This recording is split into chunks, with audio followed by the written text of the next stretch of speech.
Hey guys, Tyler Ansman here with Tyler Ansman Performance. So today what we're going to discuss is quantifying and managing throwing workload.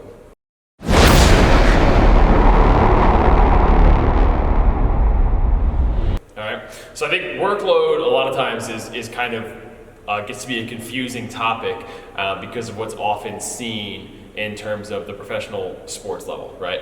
At the NBA, they would have you believe that workload management is just having guys play less. It's not really as simple as that. So kind of a simpler way to think about it, maybe in a more effective way, is the acute to chronic workload ratio, okay? So basically what this is, your acute workload is generally over the last week of what you've done. Whereas the chronic workload is a longer period of time, generally the previous 3 to 4 weeks, okay? And what we kind of look for is basically how much have you done in this week relative to the previous longer period of time prior to that, all right? And that gives us an idea of whether we're getting these big spikes or dips in your workload. If we're in need of building workload, are we doing that gradually? Are we avoiding any kind of big peaks in this? Those kinds of things. And so from the research from Tim Gaddett, we know that 0.8 to a 1.3 acute to chronic workload ratio is about the optimal range, okay? So we're kind of maximizing having this kind of like high workload without getting any really, really big spikes in that workload, which could potentially increase our injury risk. But we're still kind of managing to step that up if we need to, okay? So what does that mean? It means at most we're gonna be raising our workload by about 30% in a given time period, okay?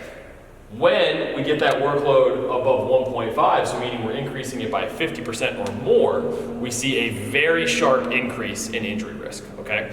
So that's kind of something you wanna think about when we're talking about on-ramping, getting ready for the season, pitch count numbers, inning count numbers, those kinds of things when we're talking about them both within a season, season to season, and over the course of a career of an athlete. Okay, so let's talk about how we specifically apply this to pitchers, okay? So we can take the current week's number of throws and divide them by the average of the previous 4 weeks' number of throws, and then we'll get our ratio, right? The problem with this is that we're only kind of measuring the external load. So we're not accounting for differences in intensity, how an athlete's feeling on a given day, any of those things. And I think we kind of all intuitively understand that 100 high intensity throws are different than 100 low to moderate intensity throws, right? And if you have a tool like the Modus sleeve or now the Pulse, this will kind of differentiate these throws for you. But otherwise we need to kind of find another way of doing this. So this can be done with either velocity, so from a radar gun, or by RPE. And so what we'll need to do is kind of divide throws into high, moderate, and low intensity.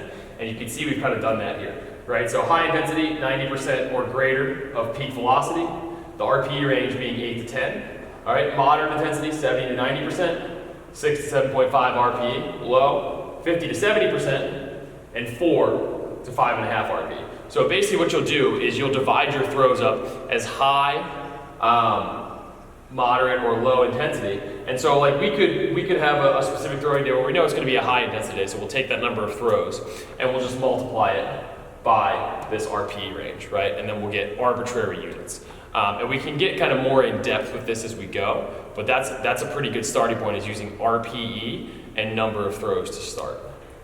Okay, so something important to note about this chart is that, you know, I haven't gone below 50% of our peak velocity. And that's basically because outside of like a rehab context, throwing below that effort level is not gonna give you a whole lot of benefit. You're better off just taking a rest day at that point.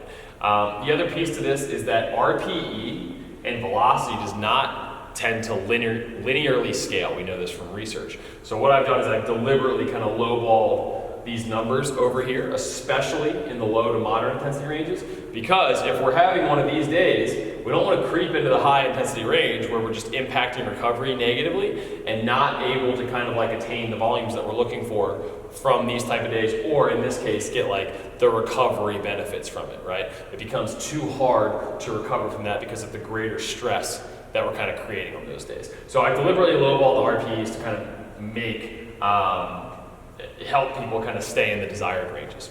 Okay, so now that we've kind of categorized our throws, we then need to quantify like what each of them is going to be worth if we're going to like accurately calculate this.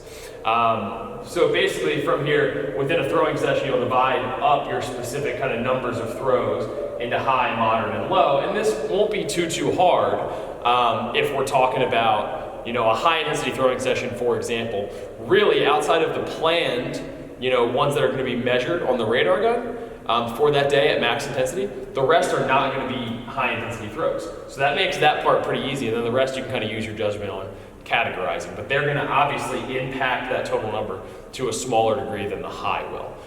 So based on kind of data from Driveline and at the time the Modus sleeve, we've kind of made our relative values here from the different intensity levels. Okay, so based on the data from Driveline and the Modus sleeve, I've kind of quantified the relative values of these various throws. So basically this data is taken from Driveline's kind of high and low intensity plyo days. And what we basically see in their data is a 10 to 15% increase from the low to the high day. But what I would say is based on the velocity differences that I saw kind of in their research, we're really talking about a high and moderate intensity day. All right, it's not a true low intensity day, just based on the velocity ranges they were in relative to what their high day was. Okay, so I've categorized this a little bit differently, kind of based on that. So based on kind of the numbers that they published, all right, the moderate intensity throwing became kind of the baseline for this.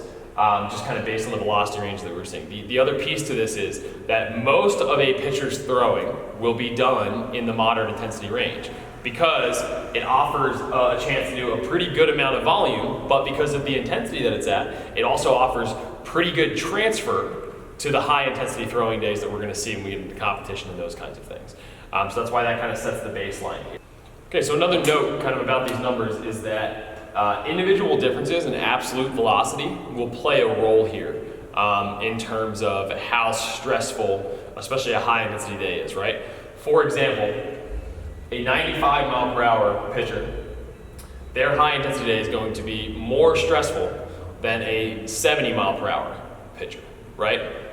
For now, we're not going to make significant changes to accounting for that, but it is important to remember, and the higher velocity guys may need to be a little bit more conservative with their loading schemes, okay? That's an important thing to remember here.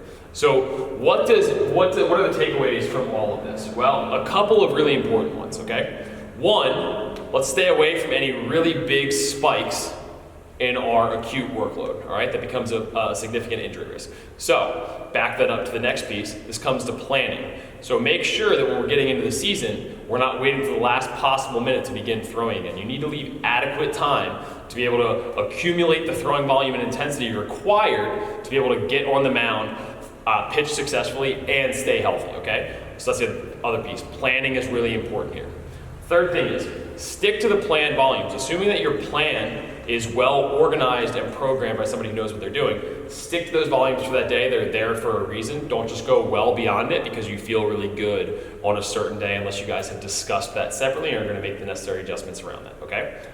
Fourth piece goes along with that. Let's make sure the low and moderate intensity days, depending on what we're going after that day, stay in those intensity ranges. If we start to get outside of those ranges, we impact recovery for in the case of velocity development, our most important days are high intensity days.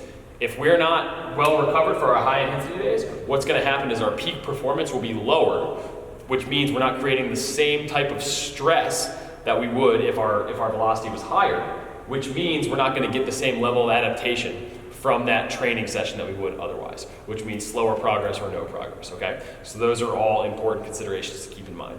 If you're interested in tracking your throwing load and you don't have a Modus or Pulse sleeve for this, go ahead to our site and check out our free tracking tool. You can download this and it will do all the numbers for you, like in terms of the math. Once you input your data for a given day, it explains it all there. Check out the article if you're looking for kind of a more in-depth explanation than I offered here today. And feel free to drop any questions below. Don't forget to subscribe to the channel, and if you have questions regarding remote or in-person training, drop us an email. Thanks.